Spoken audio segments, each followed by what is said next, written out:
The healthcare debate, the Biden administration suggesting the Supreme Court uphold the Affordable Care Act and undo the position the Trump administration had taken to strike it down during the pandemic.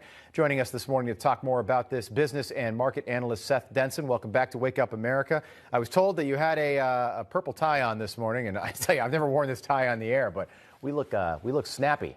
We're Dapper Dan, man. That's right. Very similar. Looking good. I like it. It's a good Friday look. That is. I literally never worn the tie. I saw it hanging in my room this morning. I said, you know what? We'll give that a whirl on a Friday. Great minds think alike. See what the good people of America think. They're not going to like it. All right. I want to dive in. Before we get into the healthcare stuff, I want to talk a little bit about this minimum wage stuff in that $1.9 trillion plan that at some point could be on the president's desk at some point in the next couple of weeks. So I think we all can agree that $7.25 for the minimum wage is probably not enough. In the state of Florida, it's right around $10 right now. I don't know the exact figure, but I know they just voted to raise it, and it's going to gradually increase to $15. So the whole thing that I think is getting missed with the minimum wage debate is that minimum wage jobs, even if it's $15 an hour, which, by the way, would only be $31,000 a year in income, minimum wage jobs are supposed to be those starting out points. This is not supposed to be a job that you have for life. You're supposed to start at minimum wage and then work your way up from there. Yeah, Robin, you bring up a great point in that they're doing something in Florida. They've already done this in Washington State and places like New York. But guess what's not Washington State, New York, or Florida? Mississippi.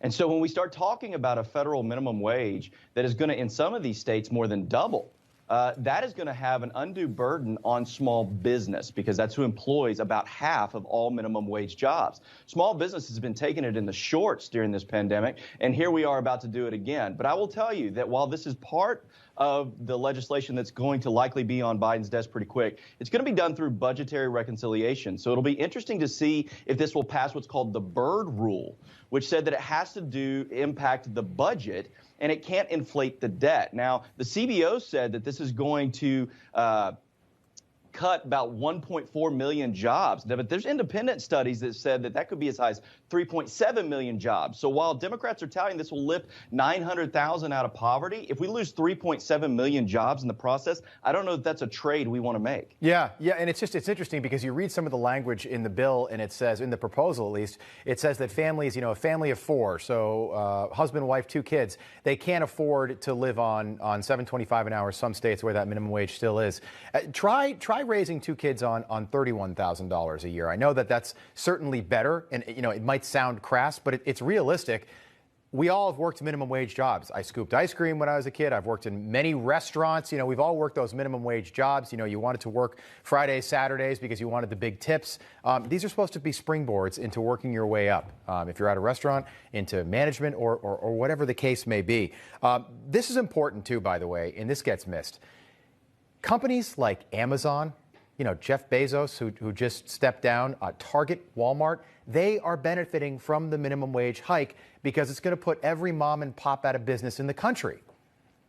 Yeah, you're absolutely right, Robin. If you look at their P&Ls, the companies you just mentioned, Walmart, Amazon, over the 2020 period, they saw the highest growth margins ever. Why? Because people couldn't go to small businesses and shop. They had to use these e-commerce solutions and big box stores that weren't shut down because the government said that they were essential while everyone else wasn't.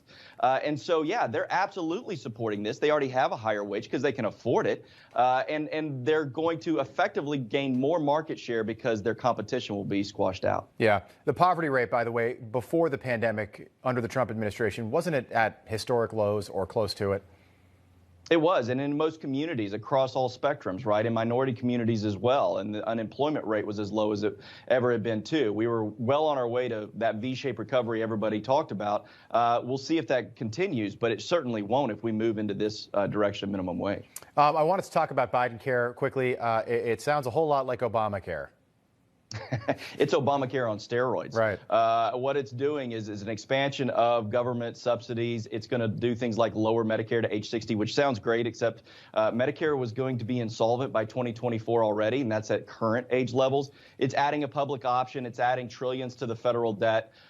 It's codifying Roe versus Wade and eliminating the Hyde Amendment. This is government input into everyone's health care, whether you like it or not. All right, Seth Denson, thank you so much. Seth, by the way, remember years ago, a decade ago, President Obama said that you'd be able to keep your doctor? I think I heard something about that. Yeah, it didn't work out that way. Seth Denson, always fun. Appreciate you coming on. Thank you.